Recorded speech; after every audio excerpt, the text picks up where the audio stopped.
Paul Tudor Jones is basically saying if the Fed doesn't do anything, it's all in on the inflation trade. But you're saying you think that we're already tapering here in markets and that, so you're not seeing kind of the same threat as he is. Explain what you are seeing. Well, there's certainly a potential threat. I'm not necessarily saying that. No one knows what's going to happen, Kelly, with inflation. But I would say that what's not getting enough attention is historically, the primary monetary mechanism outside of the Fed funds rate has been the M2 money supply. And that has undergone an incredible tapering already in the last 3 months now. The nominal annual growth in the M2 money supply peaked out at about 27% at the end of February, and it fell all the way down to 18% at the end of April. On the real terms, if you take inflation out, the real liquidity growth has gone from 26% down to 13%. That is, there's already been a halving in the rate of real liquidity growth in this country just in 2 months. And it probably fell further in May when those May numbers come out. In fact, real liquidity growth might be back into single digits again when those numbers come out. My point is that it gets very little attention. But while the Fed can affect the money supply, a lot of the money supply is the result of private sector individuals like you and me making liquidity decisions. So we're managing it. And we started tightening at the end of February. And it's curious to me, look at the financial markets. They're doing just what you'd expect if there's been tapering going on. Since March, the stock market overall is up just a little bit on the S&P. Russell 2000 is yet to achieve its high that had occurred in March.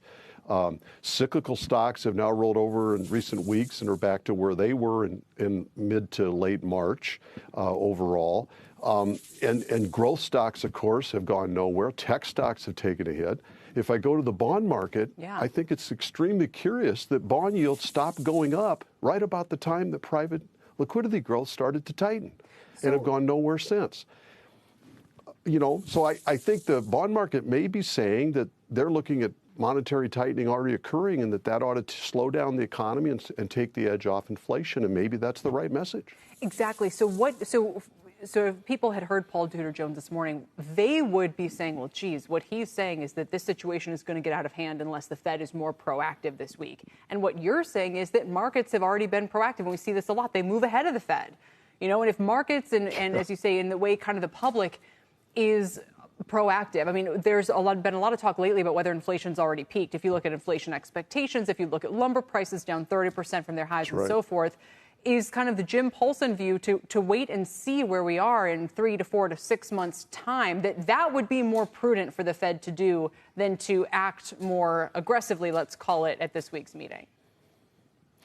Well, if I'm the Fed, I'm gonna start reeling in quantitative easing. I would have been doing it earlier even, Kelly, but the reality is that we don't really know much about quantitative easing. It hasn't been around that long. There's been one major tapering, and that was in 2014.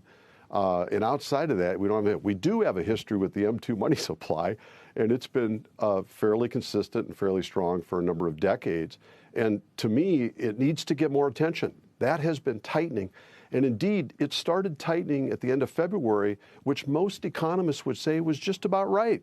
Because that was when vaccinations were broadening. That was when the economy started to pick up, when reopening started to occur, when jobs came back.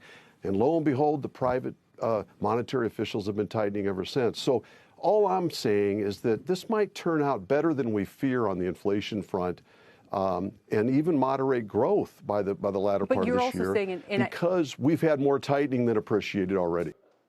Shepard Smith here. Thanks for watching CNBC on YouTube.